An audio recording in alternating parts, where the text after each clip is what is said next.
નમસ્કાર વિદ્યાર્થી મિત્રો, ધોરણ 11 કોમર્સ આંકડાશાસ્ત્ર ચેપ્ટર નંબર 4. આજે આપણે નવું ચેપ્ટર અભ્યાસ કરવા જઈ રહ્યા છીએ, જે તમારી માટે નવું ચેપ્ટર છે. અત્યાર સુધી આપણે જે ચેપ્ટર અભ્યાસ કર્યો તે ચેપ્ટરની અંદર તમે જોયું કે મધ્યક, મધ્યસ્થ ને બહુલક જે તમે અગાઉ અભ્યાસ કરીને આવ્યા હતા, જે 8, 9, 10 આધારિત ચેપ્ટર હતું. હવે જે આપણે ચેપ્ટર 4 સ્ટાર્ટ કરવા જઈ રહ્યા છે તે સંપૂર્ણ આધારિત છે, ચેપ્ટર નંબર 3 આધારિત. એ આધાર રાખે છે ચેપ્ટર નંબર 3 ઉપર. જો તમને મધ્યક, મધ્યસ્થ ને બહુલક છે, હજી એમાં તમને પ્રશ્ન રહેતા હોય અથવા તો આવડતું ન હોય તો આ ચેપ્ટરમાં પણ તમને ન આવડવાની શક્યતા છે. હમણાં તમને ખ્યાલ પડશે જ તે શું કામ, તો કે અહીંયા મધ્યક પણ આવે છે, અહીંયા રિપીટ મધ્યસ્થ પણ આવે છે, ચતુર્થક, દશાંશક, શતાંશક જેવા સ્ટેપો પણ આવે છે અને બહુલક પણ આવે છે. એટલા માટે થઈને આપણે ચેપ્ટર નંબર 3 છે ત્યારે વાત કરી હતી. ખૂબ જ અગત્યનું ચેપ્ટર છે અને એ ચેપ્ટર એ પાયો છે ચેપ્ટર નંબર 4 અને 5 માટેનો. અને હજી આપણે 5મું ચેપ્ટર સ્ટાર્ટ કરીશું ત્યારે તમને ખ્યાલ પડશે કે ચેપ્ટર નંબર 3 અને 4 બંને ચેપ્ટરના સૂત્ર આવે છે, એની અંદર દાખલા આવે છે. તો આજે આપણે ચેપ્ટર સ્ટાર્ટ કરવા જઈએ પ્રસારમાન. સૌપ્રથમ પ્રસારમાનના માપો કેટલા? પ્રસારમાનના 4 માપો છે. 1 માર્કની અંદર પ્રશ્ન પૂછવો હોય તો પૂછી શકીએ. જેમ મધ્યવર્તી સ્થિતિમાનના માપો કેટલા હતા એઝ ઇટ ઇઝ અહીંયા પ્રસારમાનના માપો કેટલા, તો કે 4. કયા 4? તો કે વિસ્તાર. આ બધા તમારી માટે થોડાક નવા નામ છે મિત્રો. પહેલું તો કે વિસ્તાર, બીજું શું આવશે તો કે ચતુર્થક વિચલન, ત્રીજું સરેરાશ વિચલન અને ચોથું પ્રમાણિત વિચલન. ફરીવાર 4 માપોમાં પહેલું માપ કયું તો કે વિસ્તાર, ચતુર્થક વિચલન, સરેરાશ વિચલન અને પ્રમાણિત વિચલન.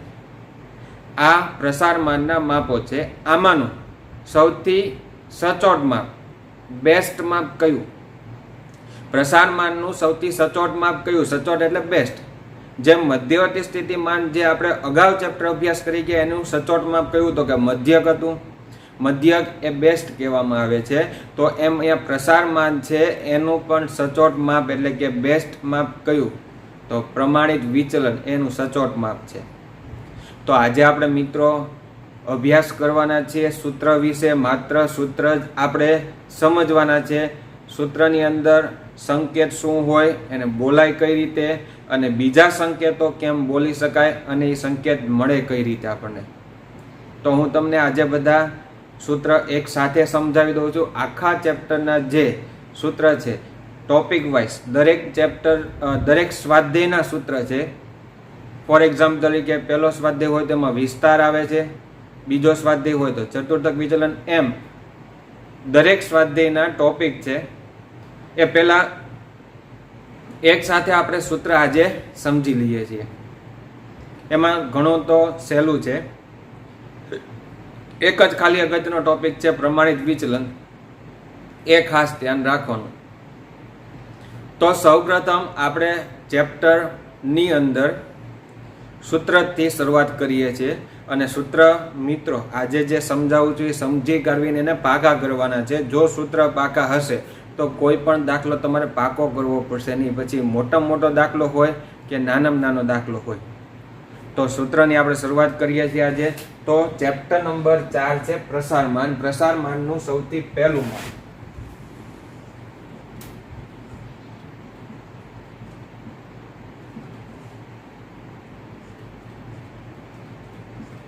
વિસ્તાર. વિસ્તારને સંકેતમાં આપણે કહેશું R, જેને રેન્જ કહેવામાં આવે છે. વિસ્તાર 2 માર્કની અંદર પ્રશ્ન પૂછે તો વિસ્તારની અંદર સૌપ્રથમ પહેલું સૂત્ર આપણે જોઈએ તો વિસ્તારને સંકેતમાં કહેવાય છે R = XH - XL. XH - XL. હવે આ બે સંકેત શું દર્શાવે તો એની અંદર આપણે XH લઈએ અને XL લઈએ. આ બે સંકેત છે. XH ને શું કહેશું અને XL ને શું કહેશું એ આપણે સમજવું હોય તો H એટલે હાઈ થાય અને x એટલે અવલોકન થાય, l એટલે લો થાય અને x એટલે શું થાય? અવલોકન. તો h એટલે શું થાય? તો કે સૌથી મોટું અવલોકન. અને xl એટલે શું થાય? તો કે ઓપોઝિટ લઈએ આપણે, શું? તો કે સૌથી નાનું અવલોકન. સાવ નાનું એવું સૂત્ર છે મિત્રો, વિસ્તાર એટલે એને સંકેતમાં શું કહેવાય? Capital R. યાદ રાખજો મિત્ર, સ્મોલ આર સંકેત આપવાનો નથી, કેપિટલ આર. તો કેપિટલ આર કહેવામાં આવશે એને. શું કામ સ્મોલ આર ન કહેવાય? તો કે તમે જેમ કેપિટલ એન કરો છો અને સ્મોલ એન કરો છો, બંનેમાં ફરક પડી જાય છે. એવી જ રીતના તે આપણે કેપિટલ આર એટલે વિસ્તાર કહેવામાં આવે છે. સ્મોલ આર એટલે 12 કોમર્સની અંદર એક ચેપ્ટર આવે છે, એની અંદર સ્મોલ આર સંકેત આપવામાં આવેલ છે. તો અહીંયા આપણે કેપિટલ આર વિસ્તાર, range, R is equal to નું સૂત્ર છે XH માઇનસ XL. આ બંનેની માત્ર બાદબાકી કરવાની. કોની? તો કે XH માઇનસ XL. તો રકમમાંથી તમારી માટે આ બે કિંમત પહેલા ગોતવી પડે. આ બે કિંમત તમને મળે કઈ રીતે? તો એમાં લખેલ છે XH એટલે શું થાય? તો કે સૌથી મોટું અવલોકન, અને XL એટલે શું થાય? તો કે સૌથી નાનું અવલોકન. માની લો મિત્ર, આપણે અવલોકન લઈએ. આપણે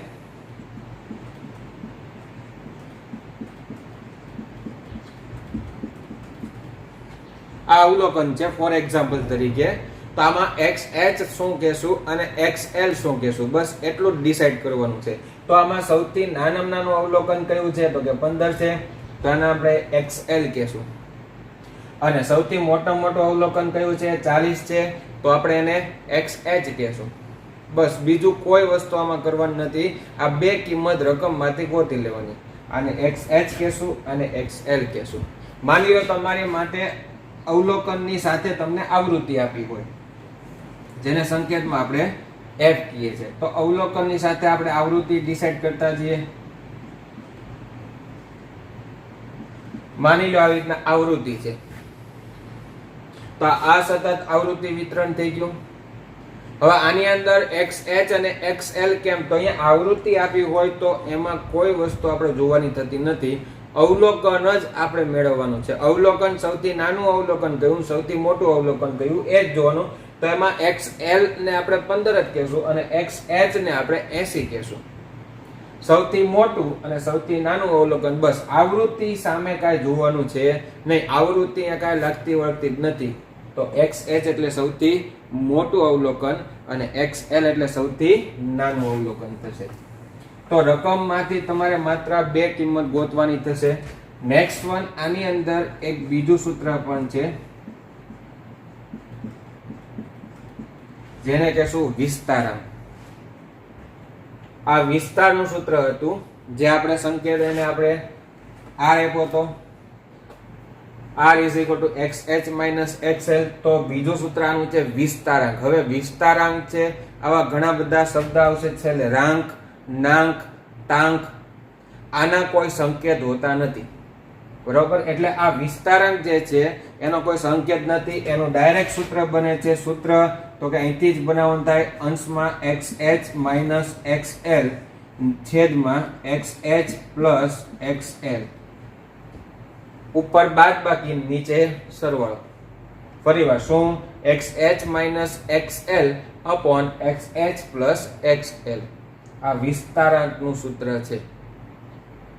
તો વિસ્તારનું સૂત્ર હતું R is equal to XH minus XL અને વિસ્તારાંકનું સૂત્ર હતું XH minus XL upon XH plus XL. ઉપર બાદબાકી, નીચે સરવાળો. તો આ આપણો સ્વાધ્યાય પહેલો બનશે, સ્વાધ્યાય 4.1 વિસ્તાર અને વિસ્તારાંકનો. બહુ સિમ્પલી કામકાજ છે, એમાં કોઈ વધારે પડતું કામ અઘરું છે નહીં. એક જ જગ્યાએ ધ્યાન રાખજો, પ્રમાણિત વિચલનની અંદર. તો આ કામ હતું આપણું વિસ્તારનું. પહેલું કામ હતું જેને સંકેતમાં R કહેવામાં આવે અને R is equal to XH minus XL. તમે અહીંયા જોઈ શકો છો બધામાં આ બે સંકેત જ આવે છે. XH, X એટલે અવલોકન થાય અને H એટલે મોટું, સૌથી મોટું અવલોકન, અને XL એટલે સૌથી નાનું અવલોકન. નેક્સ્ટ વન, બીજું સૂત્ર જોઈએ આપણે.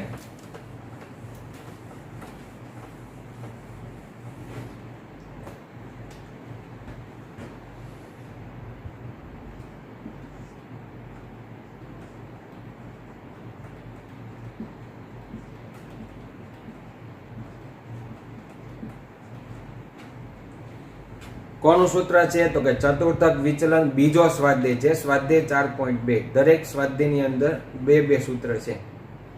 તો ચતુર્થક વિચલનને પહેલા તો સંકેતમાં શું કહેવાય એ આપણે લખીએ. ચતુર્થક વિચલનને સંકેતમાં QD કહેવામાં આવે. ચતુર્થકને આપણને ખ્યાલ છે Q જ કહીએ છીએ આપણે. ચતુર્થક એટલે ક્વાર્ટરલી જે Q છે તેને Q સંકેત કહેવામાં આવે છે, અને D મીન્સ વિચલન એટલે ડેવિએશન. તો QD એને સંકેત કહેવામાં આવે છે. ચતુર્થક વિચલનને સંકેતમાં QD કહેવાય. આ QD ઇઝ ઇક્વલ ટુ સૂત્ર બનશે Q3 Q1 upon 2. ફરીવાર સૂત્ર છે QD ની કિંમત એટલે કે ચતુર્થક વિચલન તમારે મેળવવું હોય તો QD is equal two Q3 Q1 upon 2. હવે સ્ટોપ થઈ જાવ. આ ચેપ્ટર નંબર 4 નું સૂત્ર છે, પણ તમારે જરૂર પડે Q1 અને Q3 અને Q1 આ બંને જે તમે અગાઉના ચેપ્ટરમાં શીખી ગયા તે Q1 અને Q3 એટલે કે ચેપ્ટર નંબર 3. હકીકતે અહીંયા ચેપ્ટર નંબર 3 ના સૂત્ર યુઝ થાય છે. તો તમે યાદ કરો, તમારે પહેલા કઈ કિંમત પડે તો કે Q1 ની કિંમત. Q1 નું સૂત્ર આપણે ખાલી એક્ઝામ્પલ તરીકે યાદ કરીએ. શું હતું તો કે Q1 is equal two L plus n/4 minus CF upon F into C. તો પહેલા Q1 મેળવવું પડે, પછી તો કે Q3 મેળવવું પડે. તો Q3 નું સૂત્ર L plus 3n/4 minus CF upon F into C. આ સૂત્ર આધારિત આપણે Q3 ની કિંમત એટલે પહેલા Q1 મેળવવું પડે, પછી Q3 મેળવવું પડે. Q1 અને Q3 મળી જાય પછી બંનેની બાદબાકી આ કિંમતની અંદર, આ સૂત્રની અંદર કિંમત મૂકી દો એટલે બાદબાકી ને 2 વડે ભાગો એટલે ભાગાકારથી જે જવાબ આવે તમારે ચતુર્થક વિચલન કહેવામાં આવે. આ મોટા સૂત્ર હતા. આપણે નાનું સૂત્ર પણ એકવાર યાદ કરી લે. Q3 ઇઝ ઇક્વલ ટુ નાનું સૂત્ર હતું કે 3 ઇન્ટુ બ્રેકેટ n+1/4 મૂ અવલોકન. તો જો આપણે હમણાં મેં વાત કરી હતી તમને કે ચેપ્ટર નંબર 3 તમને જો આવડતું હશે તો ચેપ્ટર નંબર 4 ફટાફટ થશે. હવે આ સૂત્ર છે એની અંદર તમે એક નજર નાખો તો શું નવીન આવ્યું તો કે સૂત્ર નવીન આવ્યું. તમારે Q1 મેળવવાનું કામ તો કે ચેપ્ટર નંબર 3 ની અંદર શીખી ગયા. Q3 મેળવવાનું કામ તો કે એ પણ ચેપ્ટર નંબર 3 માં મેળવતા શીખી ગયા તમે. તો Q1 ને Q3 આવડે તો જ એ કિંમત પહેલા મેળવી શકશો, અને જો મળી જાય પછી તમારે આની અંદર કિંમત ખાલી મૂકી દેવાની છે. તો Q1 અને Q3 પહેલા તમારે મેળવવા પડે. તો ચતુર્થક વિચલન નું સૂત્ર હતું QD is equal two Q3 Q1 upon 2. અને એનું પણ બીજું એક સૂત્ર છે ચતુર્થક વિચલનાંક. આનો પણ સંકેત નહીં આવે. આ જે દરેક બીજા સૂત્ર છે એના કોઈ સંકેત નથી, તો ડાયરેક્ટ આનું સૂત્ર બને. હવે સૂત્રમાં અહીંયા આપણે અંશ જ લખી નાખીએ. પેલા Q3 Q1 ઉપર બાદબાકી, નીચે સરવાળો. તો Q3 Q1 upon Q3 Q1. આ સૂત્ર તમારું કયું રહેશે તો કે ચતુર્થક વિચલનાંક. હા, એક વસ્તુ છે, આના બધાના બીજા માપ છે જે દરેક સ્વાધ્યાયની અંદર પહેલું સૂત્ર છે એને આપણે નિરપેક્ષ માપ કહેશું. આને નિરપેક્ષ કહેશું અને આને સાપેક્ષ કહેશું. જેમ હમણાં વિસ્તાર હતો, વિસ્તારને કયું કહેવાય તો કે નિરપેક્ષ કહેવાય. વિસ્તારાંક તો એ સાપેક્ષ માપ છે. એમ ચતુર્થક વિચલન એ નિરપેક્ષ માપ છે અને જ્યારે ચતુર્થક વિચલનાંક એ સાપેક્ષ માપ છે. એટલે બીજું માપ છે એ સાપેક્ષ થશે માપ. તો એનો સંકેત નથી. તો અહીંયા સૂત્ર પાછું જોઈએ. ચતુર્થક વિચલનાંકનું સૂત્ર શું બનશે તો કે Q3 Q1 upon Q3 Q1. અંશમાં બાદબાકી, નીચે સરવાળો. તો બંને સૂત્ર જે જોયા, એક વિસ્તારનું જોયું અને વિસ્તારાંક. બીજું સૂત્ર જોયું ચતુર્થક વિચલન અને વિચલનાંક. આ ચતુર્થક વિચલન અને વિચલનાંકની અંદર તમારે જરૂર પડે Q3 અને Q1. એટલે તમારે પહેલા Q1 મેળવવાનું, પછી Q3. એ બંને મળી જાય પછી આ બંને સૂત્રની અંદર એની કિંમત મૂકી દો એટલે તમને આ બંને કિંમત મળે. નેક્સ્ટ વન સ્વાધ્યાયની અંદર જોઈએ આપણે તો ત્રીજું સૂત્ર છે એ મિત્રો હું ખાલી સૂત્ર અહીંયા લખું છું, સમજવાનું આપણે દાખલા વખતે થશે. ત્રીજો સ્વાધ્યાય છે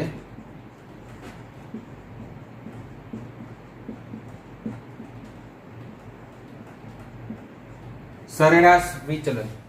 ખાલી આપણે સૂત્ર લખતા શીખી જઈએ અને સૂત્રને આપણે ધ્યાનમાં લઈએ. જ્યારે ટોપિક ચાલશે ત્યારે તમને વિસ્તારથી આમાં કોલમ બધી સમજાવીશ. કોલમ બનાવવાની છે એટલા માટેથી ને. તો સરેરાશ વિચલનને સંકેતમાં પહેલા તો શું કહેવામાં આવે? તો કે MD સંકેતની અંદર કહેવામાં આવે. MD, D એટલે ડેવિએશન, હમણાં જે કીધું, વિચલન એટલે, અને M એટલે મીન થાય, સરેરાશ, મધ્ય. તો મીન ડેવિએશન, MD. તો MD મેળવવાના તમારા સૂત્ર છે એ હું લખી દઉં છું ખાલી.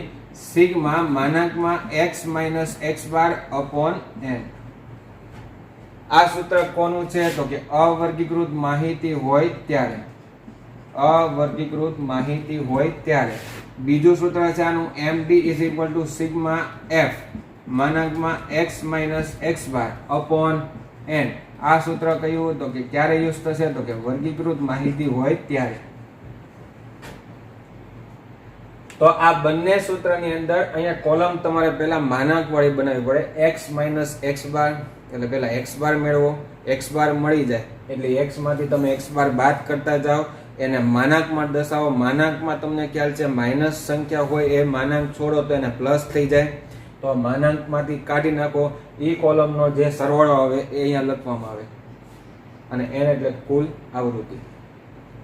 હવે આ કોલમને f સાથે ગુણો. માનાંક વાળી કોલમ તમે જે મેળવી હશે એને f સાથે ગુણાકાર કરતા જાઓ એટલે f માનાંકમાં x માઇનસ x બાર વાળી કોલમ મળશે અને એ કોલમનો તમારે શું કરવાનું રહેશે? સરવાળો. પણ આપણે તો અહીંયા માત્ર ખાલી સૂત્ર ઉપર નજર નાખવાની છે. નેક્સ્ટ, સરેરાશ વિચલનાંક અને એનું સૂત્ર બને છે MD is equal two x bar. MD upon x બાર. સરેરાશ વિચલનાંકનો પણ સંકેત આવશે નહીં, પણ એને સૂત્રની અંદર દર્શાવો તો MD એટલે ઉપરની જે કિંમત આવે તે એને x બાર વડે ભાગી નાખો એટલે તમને સરેરાશ વિચલનાંકની કિંમત મળશે. તો આ તમારો ત્રીજો સ્વાધ્યાય છે. નેક્સ્ટ વન સ્વાધ્યાય જોઈએ આપણે. અને નેક્સ્ટ આપણું સૂત્ર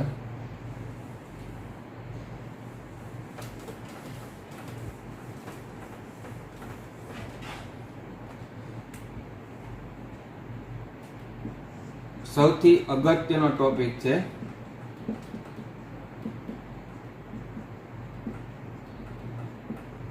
પ્રમાણિત વિચલન. આ પ્રમાણિત વિચલનને સૌપ્રથમ પહેલા સંકેત જો લઈએ આપણે, SD વડે દર્શાવવામાં આવે. માત્ર S લખો તો પણ ચાલે છે અને ક્યારેક SD પણ લખેલું હોય છે. SD એટલે શું થાય? તો કે સ્ટાન્ડર્ડ ડેવિએશન. પ્રમાણિત વિચલનને કહેવાય સ્ટાન્ડર્ડ ડેવિએશન. હવે આગળ S કોઈ સંકેત આવ્યો નથી. જો S અગાઉ આવી ગયો હોત તો આપણે અહીંયા SD લખવાનું થાય. જેમ તે MD લખ્યું. શું કામ? તો કે M એટલે મધ્યસ્થ થાય, MO એટલે બહુલક થાય. તો હવે અહીંયા MD લખેલ છે એટલા માટે થઈને અહીંયા સ્ટાન્ડર્ડ ડેવિએશનમાં ખાલી આપણે S લખીએ છીએ. ખાસ આ ટોપિક સમજવાનો છે મિત્રો. આપણે આની કોલમ પણ હું સમજાવીશ. અગત્યનો ટોપિક છે એટલા માટે થઈને અત્યારે જ આપણે સમજીશું. તો એના બે સૂત્ર છે. સૌપ્રથમ પહેલા તો અવર્ગીકૃત માહિતી હોય ત્યારે. અવર્ગીકૃત માહિતીનું આપણે સૂત્ર લખીએ S is equal two under root sigma x square upon n minus sigma x upon n the whole square. ફરીવાર સૂત્ર જોઈ લઈએ. S is equal two under root sigma x square upon n minus sigma x upon n the whole square. હવે બંને તમે જુઓ તો બંને અલગ અલગ છે. આ સિગ્મા x સ્ક્વેર અને sigma x the whole square બંને અલગ છે. અહીંયા x નો તમારે પહેલા સ્ક્વેર કરવાનો પછી એનો સરવાળો થાય. અને આ શું દર્શાવે છે? તો કે પહેલા સરવાળો થાય x નો, પછી ભાગાકાર થાય અને એનો સ્ક્વેર કરવામાં આવે. તો આ બંને વચ્ચે ઘણો તફાવત છે.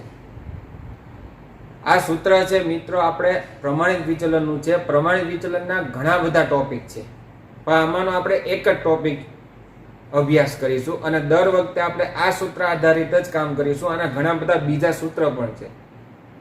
હકીકતે 3 થી 4 રીતે પ્રમાણિત વિચલન મેળવી શકાય, પણ તમારે યાદ રાખવું હોય તો એક જ પદ્ધતિ યાદ રખાય. એમાં તમને એ લોકો એમ નથી કહેતા કે આ રીતે જ તમારે ફોલો કરવાની રહેશે, એની રીતે જ તમારે જવાબ લાવવાનો રહેશે, એવું તમને કોઈ દિવસ કહેતા નથી.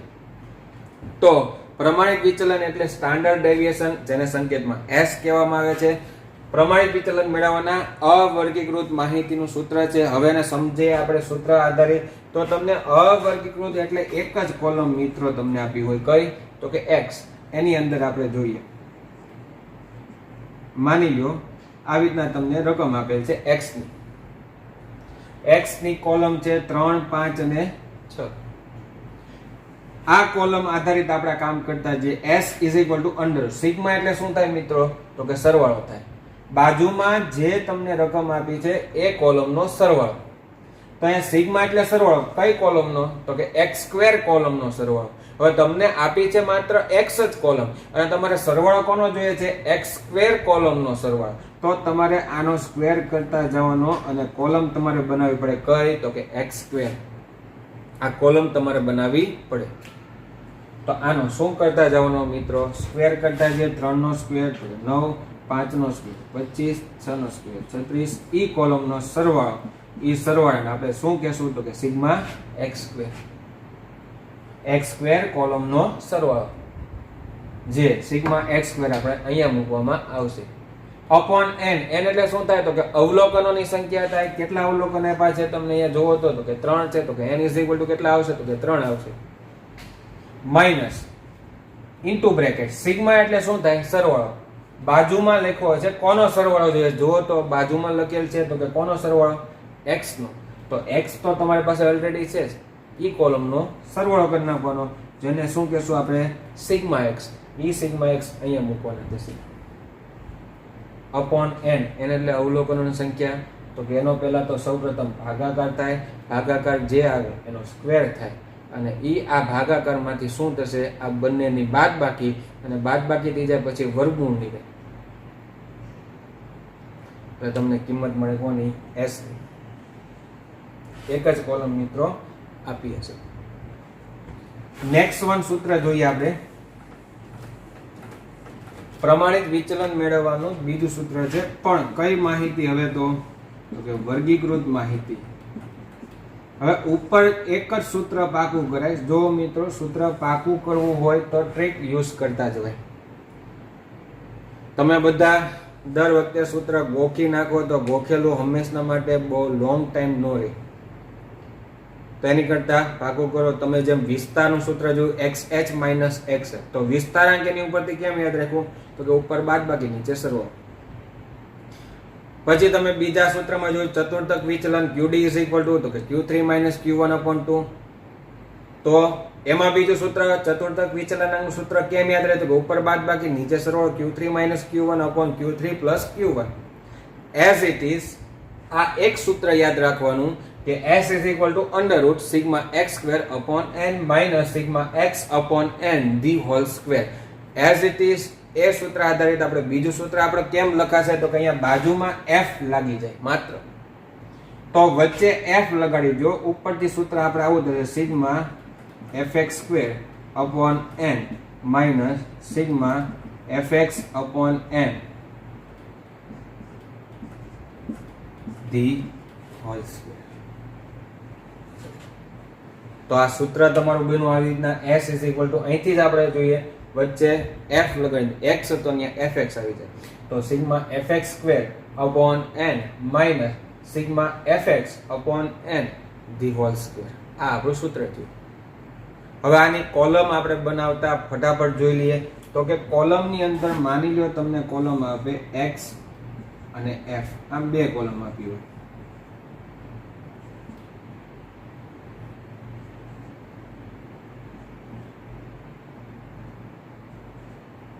આ રીતે કોલમ છે. પહેલી કોલમ છે x ની 3, 2, 5. બીજી કોલમ છે f ની 3, 4 અને 3. ફોર એક્ઝામ્પલ તરીકે ઉદાહરણ લઈએ છીએ આપણે. આ બે કોલમ તમને રકમમાં આપી હોય અને વર્ગો, વર્ગીકૃતની અંદર વર્ગો પણ આપે. વર્ગો આપ્યા હોય તો એની ઉપરથી પહેલા શું મેળવી લેવાનું? x. એટલે આ જ પ્રકારનું કામકાજ થઈ જશે. અહીંથી જોતા જે s = સિગ્મા એટલે શું થાય મિત્રો? તો કે સરવાળો. બાજુમાં લખેલો છે કોનો સરવાળો, તો કે બાજુમાં શું લખ્યું છે fx સ્ક્વેર, તો અહીંયા આપણે કોલમ લખીએ fx સ્ક્વેર. આ કોલમનો શું કરવાનો છે સરવાળો. હવે ઈ કોલમનો સરવાળો કરવા માટે તમારે ઈ કોલમ કઈ રીતે મળે એ તમને ખબર હોવી જોઈએ. તો અહીંયા બાજુમાં લખું છું આ fx સ્ક્વેર મને કઈ રીતે મળે, તો કે fx નો ગુણાકાર x સાથે કરતા જાઓ. ઘણાને અહીંયા કન્ફ્યુઝન થશે. fx સ્ક્વેર એટલે શું કરે, તો કે fx પહેલા મેળવી લે અને એનો સ્ક્વેર કરી નાખે. ડાયરેક્ટ સ્ક્વેર નથી કરવાનું. આ fx સ્ક્વેર ની અંદર જો x નો સ્ક્વેર છે, f નો નથી, એટલે x 2 વાર છે અને f 1 વાર છે. તો આ fx સ્ક્વેર આપણે કઈ રીતે મેળવીશું, તો fx into x, એટલે કોનો ગુણાકાર કરવાનો, તો કે fx અને x નો. આ બંનેનો ગુણાકાર કરશો તો મને fx સ્ક્વેર મળે. તો જુઓ તો આ બંનેનો ગુણાકાર કરવા માટે મારી પાસે તો કે x છે, તો કે હા ઓલરેડી છે. મારી પાસે fx જુઓ તો આગળ છે, તો કે નથી. તો અમારે fx પહેલા મેળવવું પડે અને fx તમને મિત્રો મેળવતા આવડે જ છે. કઈ રીતે, તો કે fx એટલે કે આ બંનેનો, તો કે 3 તેરી 9 ગુણાકાર કરતા જાઓ. 4 દુ 8 થાય, 5 તેરી 15 થાય. તો કઈ કોલમ મળ્યા fx. ઈ કોલમનો સરવાળો કરો જેને શું કહેવાય સિગ્મા fx કહેવામાં આવે. સિગ્મા fx ઈ કોલમનો સરવાળો. તો પહેલા x અને f કોલમ ઉપરથી તમે કઈ કોલમ મેળવી fx. હવે કઈ કોલમનું હેડિંગ આપ્યું છે મેં fx સ્ક્વેર. આ બે તમને રકમની અંદર આપી હશે. ત્રીજી કોલમ fx મેળવી, પછીની કોલમ છે fx સ્ક્વેર. fx સ્ક્વેર મળે કઈ રીતે મેં લખેલ છે. દર વખતે આપણે લખીશું આવડા fx સ્ક્વેર કેવી રીતના મળે, તો કે fx into x. આનો સ્ક્વેર નથી કરવાનો. તો ચલો હવે તો કે આ કોલમ fx અને x નો શું કરતા જાવનો ગુણાકાર. જેમ કે 9 તેરી કેટલા થશે અહીંયા, તો કે 27 થશે. 8 દુ કેટલા થશે, તો કે 16 થશે. 15 પંચા કેટલા થાય, 75 થશે. અને ઈ કોલમનો સરવાળો જેને આપણે શું કહેશું સિગ્મા fx સ્ક્વેર. આ સિગ્મા fx સ્ક્વેર કે જે અહીંયા કોલમ હતી, સરવાળો કિંમત હતી, તે અહીંયા મૂકવામાં આવશે. તો સિગ્મા fx સ્ક્વેર અહીંયા કિંમત મૂકવામાં આવશે અપોન n. n એટલે શું થાય, અહીંયા કુલ આવૃત્તિનો સરવાળો જેને આપણે n કહેશું. માઇનસ સિગ્મા fx, તો કે એ પણ આવી ગયું અગાઉ, અપોન n એટલે કુલ આવૃત્તિ થાય ધી હોલ સ્ક્વેર, એટલે કૌંસ ઉપર સ્ક્વેર. શું થશે આનો ભાગાકાર. અહીંયા ભાગાકાર થાય પછી એનો શું કરવાનો, તો કે સ્ક્વેર કરવાનો. સ્ક્વેર જે થઈ જાય પછી આ બેની શું થાય, તો કે બાદબાકી થાય. બાદબાકી પછી જે એનું વર્ગમૂળ નીકળે એ તમારી કોની કિંમત થાય, s ની કિંમત. યાદ રાખજો fx square, fx into x એટલે x કોલમ અને fx કોલમનો જોઈજો ને ગુણાકાર એ કોલમ આપણે મેળવીશું. અને પ્રમાણિત વિચલનનું પાછું બીજું સૂત્ર છે પ્રમાણિત વિચલન.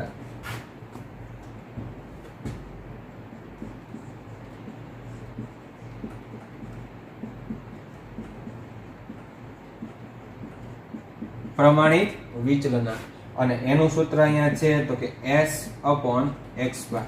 જે તમે s ઉપર મેળવો છો એને કોના વડે ભાગી નાખવાનું, x બાર વડે ભાગી નાખવાનું. એટલે જે ભાગાકાર થઈને આવશે એ પ્રમાણિત વિચલન. x બાર મિત્રો મેળવવા નથી જવાનું. તમે ટેક્સ્ટ બુક જોશો તો એની અંદર આ સિગ્મા x upon n એટલે મધ્યક જ થયો, સિગ્મા fx upon n એટલે મધ્યક જ થયો. એ જ કિંમત આપણે અહીંયા મૂકી દેવાની થાય. તો s upon x બાર કોનું સૂત્ર છે, પ્રમાણિત વિચલન. તો સૂત્ર હતું પ્રમાણિત વિચલનને સંકેતમાં કહેવાય s. s માં બે સૂત્ર છે. પહેલું અવર્ગીકૃત s is equal to under root sigma x square upon n minus sigma x upon n the whole square. પછી કઈ માહિતીનું વર્ગીકૃતની અંદર અહીંયા બાજુમાં ખાલી f લગાડી દો. શું આવે, s is equal to under root sigma fx square upon n minus sigma fx upon n the whole square એનું સૂત્ર આવ્યું. અને પ્રમાણિત વિચલનનું સૂત્ર છે s upon x બાર. હવે આપણે પાંચમું સૂત્ર જોઈએ જેમાં એક સૂત્ર જ છે એટલે આપણે લખી નાખીએ છીએ અને આને કનેક્ટેડ છે એટલા માટે ચલનાંક. હવે ચલનાંકનું સૂત્ર છે મિત્રો એને CV કહેવામાં આવે છે. સંકેતની અંદર સીવી કહેવામાં આવે. અને સીવી નું સૂત્ર છે સીવી ઇઝ ઇક્વલ ટુ, ઉપર સૂત્ર જે છે એ જ લખીએ S/x બાર. આ સૂત્રને 100 વડે ગુણી નાખો એટલે ચલનાંકનું સૂત્ર મળે. ચલનાંક ટોપિક છે તમારે નાના દાખલામાં 2 માર્કની અંદર પૂછાય. તુલના કરવા માટે તેને ઉપયોગી છે ચલનાંક. તો આ સૂત્ર આપણે આના ઉપરથી પ્રમાણિત વિચલનાંક છે S/x બાર છે ઇન્ટુ 100 કરી નાખો એટલે કોનું સૂત્ર થઈ જાય ચલનાંક. જે તમારો નેક્સ્ટ સ્વાધ્યાય 5મો સ્વાધ્યાય છે. પહેલું વિસ્તાર, બીજું ચતુર્થક વિચલન, ત્રીજું સરેરાશ વિચલન, ચોથું પ્રમાણિત વિચલન, 5મું ચલનાંક અને છેલ્લું સૂત્રનું કામકાજ જોઈએ આપણે. જે છેલ્લો સ્વાધ્યાય છે મિત્રો, માપ તો 4 જ છે. આ વધારે જે છે એ બીજા બધા માપો છે, પણ 4 માપો જ મુખ્ય કહેવામાં આવે છે પ્રસારમાનના. અને છેલ્લું જોઈએ આપણે છઠ્ઠું,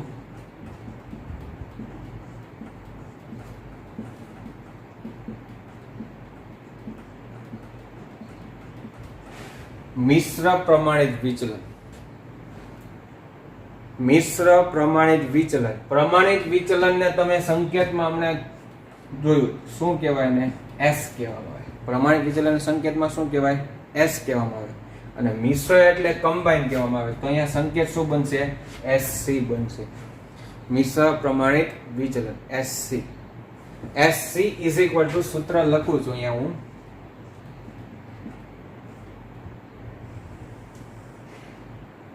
under root n1 into bracket s1 square plus d1 square plus n2 s2 square plus d2 square. હવે તમને અંદાજો તો આવી ગયો હશે. મિશ્ર એટલે જ્યારે સમૂહ આપેલા હોય ત્યારે. હવે જેમ અહીંયા આપણે 1 લખ્યું હતું બધામાં, એમ અહીંયા 2 લખ્યું. માની લો ત્રીજો સમૂહ આવે તો એડ કરવાનો પ્લસ. શું એડ કરીશું? તો અહીંથી જ આપણે એડ કરીએ n3 into bracket s3 square plus d3 square.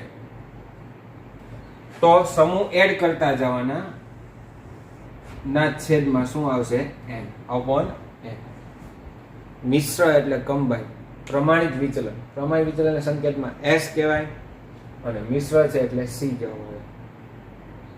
દર વખતે તમને આ બધી કિંમત ઓલરેડી તમને આપી જ દીધી હશે, તમારે મેળવવા જવાની નથી. n1 આપી દીધું હશે, s1 તમને આપી દીધું હશે. હવે આપણે એના સંકેત જોવા હોય તો લખીએ આપણે. n1 એટલે શું થાય? n એટલે સંખ્યા થાય. તો કે પ્રથમ સમૂહની સંખ્યા. તો n2 એટલે શું થાય? તો કે બીજા સમૂહની સંખ્યા.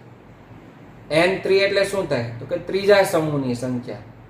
as it is n4 તો કે ચોથા સમૂહની સંખ્યા. તો n એટલે સમૂહની સંખ્યા થાય. પછી બીજો સંકેત છે, જો અહીંયા તમને s1 છે. હવે s1 એટલે શું થાય?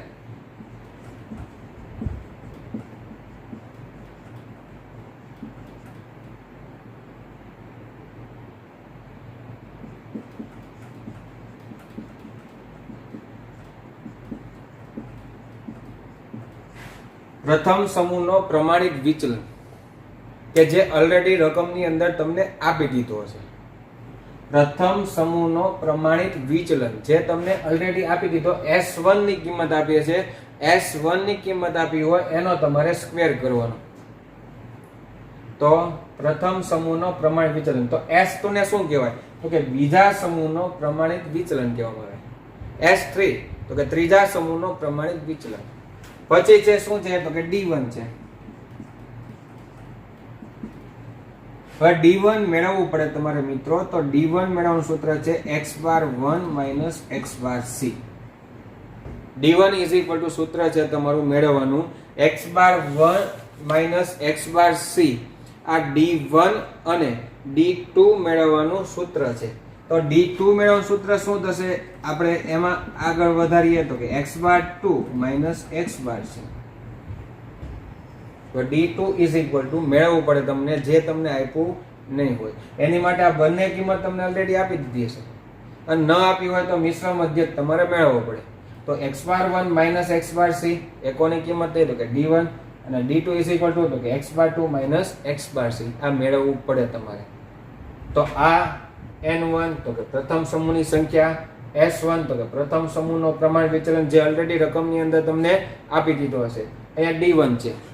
હવે d1 એટલે તો કે મેળવવા માટે મેં સૂત્ર લખ્યું છે x બાર 1 માઇનસ x બાર c આ બંનેને શું કરવાની બાદબાકી, અને s1 અને d1 એ બંનેનો અહીંયા સ્ક્વેર કરવાનો, વત્તા n2 એટલે તો કે બીજા સમૂહની સંખ્યા થાય into bracket s2 square, s2 s એટલે પ્રમાણ વિચલન, 2 એટલે તો કે બીજા સમૂહ, તો બીજા સમૂહનું પ્રમાણિત વિચલન થાય, વત્તા d2 મેળવવું પડે તમારે તો એનું સૂત્ર છે x બાર 2 માઇનસ x બાર c.